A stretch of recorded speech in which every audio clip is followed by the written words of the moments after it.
What would you think if a trained hunting eagle, a bird that had spent 15 years obeying every command, returning to every call, landing on every outstretched arm, simply disappeared on the morning of his handler's funeral? No warning, no signal, gone before the first mourners arrived. And what if, just as the burial was about to begin, every single person at that graveside slowly stopped what they were doing and looked up because something in the sky above them refused to leave? This is not a story about a trick or a coincidence. It is not a story about a trained performance or a carefully arranged moment for cameras. It is the story of a golden eagle in the mountains of Kazakhstan and the man who raised him from a chick, and what happened in the hours after that man was laid to rest. It is a story that asks something most of us have never seriously considered. When we lose someone, do the animals who loved them lose someone too? And if they do, how do they grieve? Researchers who study raptor cognition and emotional bonding have been asking that same question for years. What happened in a small village outside Almaty one cold November morning gave some of them a reason to look much more carefully at the answer. Daulet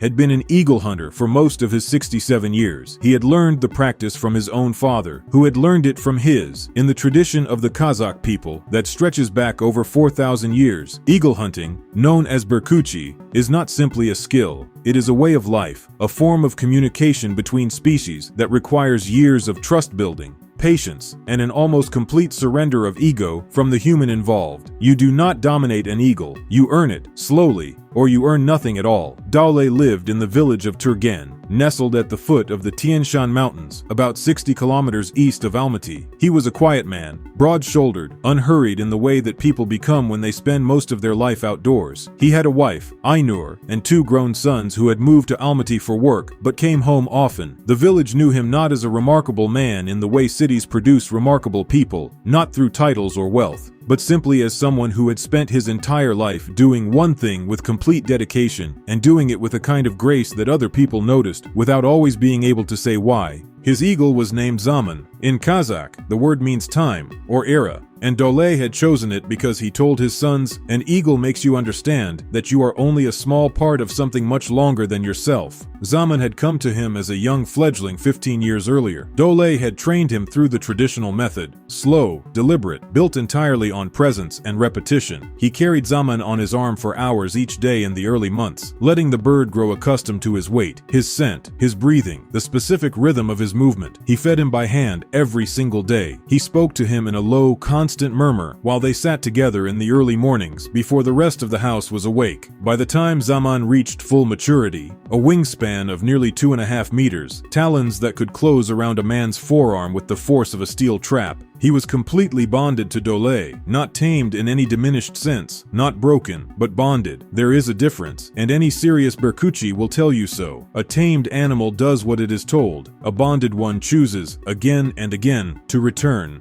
Zaman returned, every time, from every flight, no matter how far, he came back to Daulet's arm as though that was simply where he belonged. In 15 years of hunting together across the mountain passes above Turgen, Daulet's arm had been Zaman's fixed point in the world. In the autumn of his 67th year, Daulet became ill. It came quickly. A diagnosis in September, a rapid decline through October, and a passing on the 3rd day of November that still shocked the family, even though they had been told to prepare for it. He had not suffered long. He had been at home, in his own bed, with Ainur beside him. His sons arrived before the end. The village said afterward that it was a good death, if such a thing exists. Quiet, surrounded, unhurried. Zaman had been in his weatherproof shelter in the yard throughout Daulet's final weeks. Ainur and her eldest son Ruslan had maintained his feeding and care. Daulet had been very specific about this as he grew weaker, making sure they knew the schedule, the portions, the way to approach without startling him. Zaman had been restless in those final weeks. Ruslan noticed it without being sure what it meant. The eagle paced on his perch more than usual. He called out in the night, a sharp carrying sound that woke the household twice. He ate less than he should have. The morning of the funeral, Ruslan went to check on Zaman before the mourners arrived. The shelter door was intact. The perch fastenings were in place,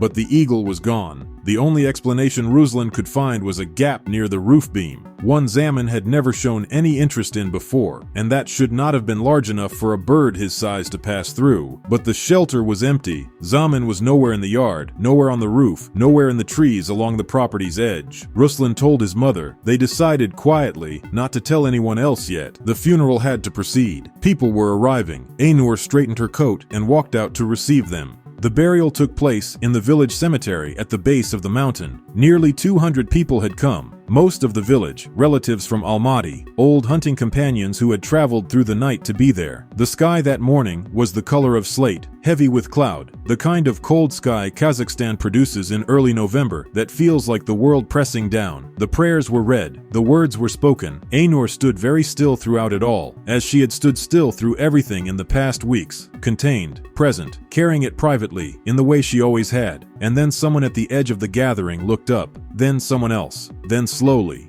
everyone, high above the cemetery, so high that the shape was barely more than a dark mark against the gray sky. Something was circling, slowly, steadily, in wide, patient loops directly above the burial site, not drifting on thermals the way a bird might pass through, circling, deliberately, staying. An old man near the back of the gathering said one word, berkut, golden eagle. It circled for the entirety of the burial, through the final prayers, through the lowering, through the long quiet that follows when a grave is closed and people do not yet know how to move away. It did not call, it did not dive, it simply remained overhead, turning in slow, enormous circles, as though it had somewhere to be, and had decided that this was it. When the last of the mourners finally turned to leave, the shape above began to rise, higher and higher and higher, until it passed through the low cloud and disappeared completely. Ruslan found Zaman back in his shelter that evening. The bird was calm, still. He ate that night for the first time in 3 days. A raptor researcher affiliated with the Daulet Conservation Initiative had attended the funeral as a family acquaintance. She had watched the eagle circling overhead with a different kind of attention than the other mourners. Quiet, observing, professionally careful. In the weeks afterward, she spoke at length with Ruslan and Ainur, reviewed what was known about Zaman's behavior in Daulet's final weeks, and wrote a detailed account that was later shared within the research community. Her findings were grounded in documented raptor science, not sentiment, though she admitted privately that the line between the two had felt unusually thin that November morning. Golden eagles, she explained, form some of the most durable and specific bonds in the bird world. When raised and hunted with a single human handler over many years, they develop what researchers describe as an anchor attachment, a neurological and behavioral orientation toward a specific individual that shapes everything from their resting state to their stress responses. The handler becomes, in measurable physiological terms, the eagle's primary point of safety in the world. When that anchor disappears, the effects are documented and significant. Eagles bonded to deceased handlers have been observed refusing food, vocalizing at night, and engaging in what researchers call search flight behavior, extended aerial circuits over territory they associate with the missing individual. This behavior has been recorded in both captive and semi-wild raptors, and it closely mirrors what ethologists observe in wolves, elephants, and great apes following the loss of a bonded companion. Zaman had not been performing. He had not been released or directed. He had found his way, through instinct and through 15 years of orientation toward one human being, to the place where that human had gone for the last time, and he had done the only thing available to a creature with a 2.5-meter wingspan and no words in any human language.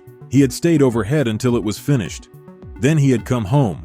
The researcher ended her account with a single observation. In 15 years of studying raptors, she had never seen a golden eagle voluntarily return to a human space after escaping confinement, unless it was returning to its handler. Zaman had returned to the yard that evening, not to Ruslan, not to Ainur, to the yard, to the last place in the world that still carried the scent, the weight, the specific human presence of the man who had carried him on his arm every morning for half of both their lives. Ainur read the researcher's account slowly at the kitchen table, with a cup of tea she forgot to drink. Then she folded it carefully, put it in the drawer where she kept important things, and went outside to sit with Zaman for a while in the cold afternoon light. Ruslan took over Zaman's care completely in the months that followed. He had watched his father long enough to know the routines, the feeding schedule, the handling approach, the slow, low voice that kept a large predator calm. It was not easy. Zaman was not bonded to Ruslan the way he had been bonded to Daulet. He was tolerant, cooperative, but different. The particular quality of attention he had always given Daulet, that turned, focused, choosing quality, was not something Ruslan could replicate. He didn't try to. He simply showed up every morning and did the work. By the following spring, something had shifted. Zaman began to settle. He ate consistently. He accepted Ruslan's arm with something approaching calm. He still looked, sometimes, toward the mountains, toward the upper yard, in the direction of the old hunting trails, with an expression that Ruslan had no word for and did not try to name.